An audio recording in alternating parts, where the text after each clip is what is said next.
What up fam, eFresh here and I'm back with an all new video, and today we are back in the world of Destiny 2. In today's video, I'm going to talk about a weapon I haven't seen mentioned, and normally I wouldn't mention it either because I'm going to be honest, I hate the way this sword looks. But the reason I'm mentioning it is because it has these two perks, and I could be wrong, but I don't think you can get these two perks together on anything else, and it makes this sword extremely fun to use. So this sword is gonna be none other than False Idols, and as you see on the one I have crafted, it's got Incandescent and Chain Reaction. Again, I could be wrong, so if somebody has that information, hit me in the comment section below and let me know if anything else can do this. I don't think there's anything else that can run with Incandescent and Chain Reaction. When I tell you that this sword just does insane things to mobs, it is wild. I put up a clip in the beginning showing you, just a little glimpse. I'm gonna put another one here. Just watch me clear this room out with just a few slices.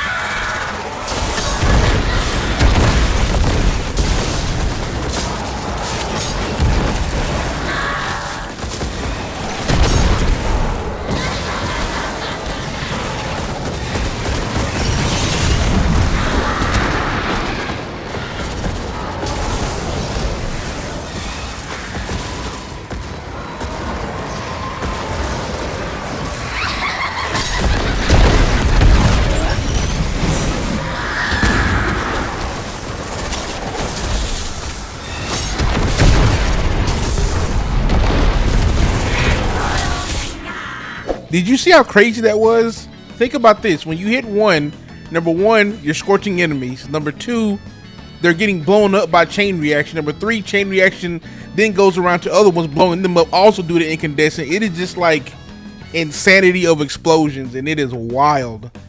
Now, I want you to realize this is not going to be some monstrous DPS sword. It's not. It is a sword that's used. It's good for ad clearance, and it's fun for ad clearance. So do not think this particular role that I have is going to be insane for DPS. It's not.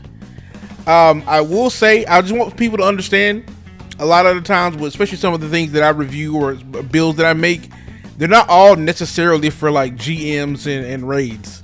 Like, I get that's in-game content, but a lot of people don't even do in-game content. The majority of people that play Destiny don't. So these are just fun builds you can just play with at your leisure, whether you want to go play strikes, you want to do onslaught, you want to do, some nightfalls, whatever, any of those, it's fine. And to be fair, these will work in raids and GMs also. I'm just saying there's better options, but these is just something I just wanted to point out because this is just simply just fun to use.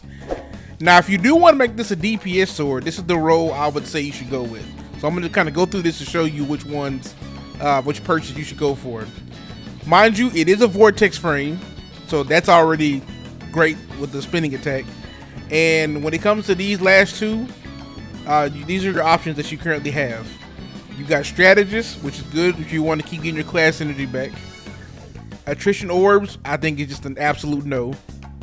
Wellspring, it's not terrible. Unrelenting is not terrible. Duelist trance, eh.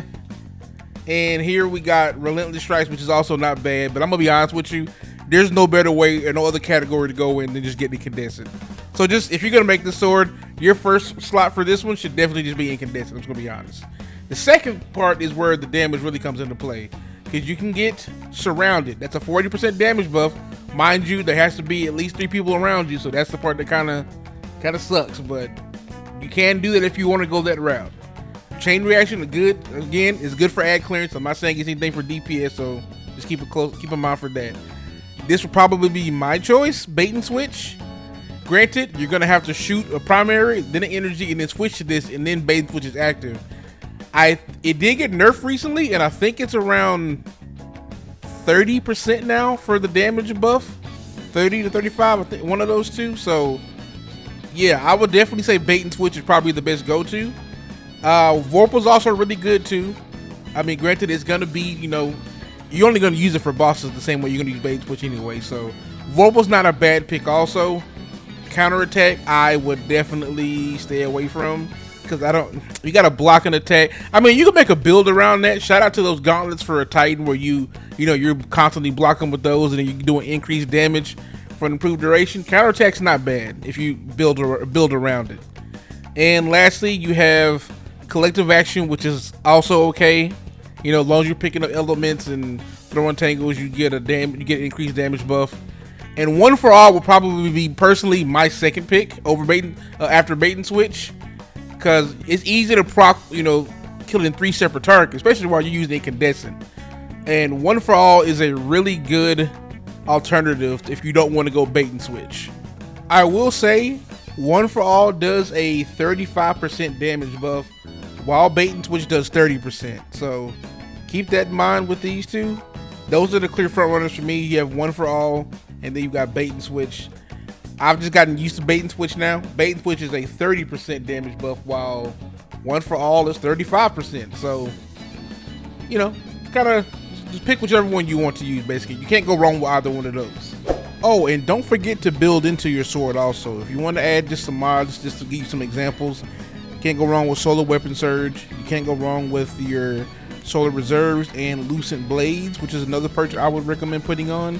It increases the energy recharge rate of your equipped sword, so keep that in mind.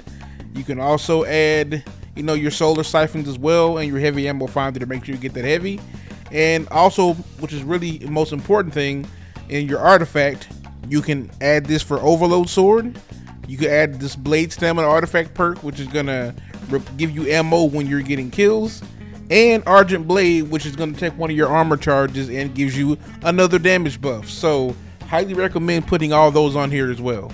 So yeah, guys, that's the sword. Again, I just want you to understand this is just a fun sword to use. Don't go into it thinking it's some monstrous killer of a sword that does massive amounts of damage, although it can with the right perks. Don't get me wrong. It's just that the one I was just highlighting with the Incandescent and Chain Reaction, I've just never seen before, and I'm gonna be honest with you, I just like things that explode because it's fun to watch. So keep an eye out for that. Don't sleep on False Idols. It's not a bad sword. I do think it looks terrible, so that I agree with, but it's not a bad sword.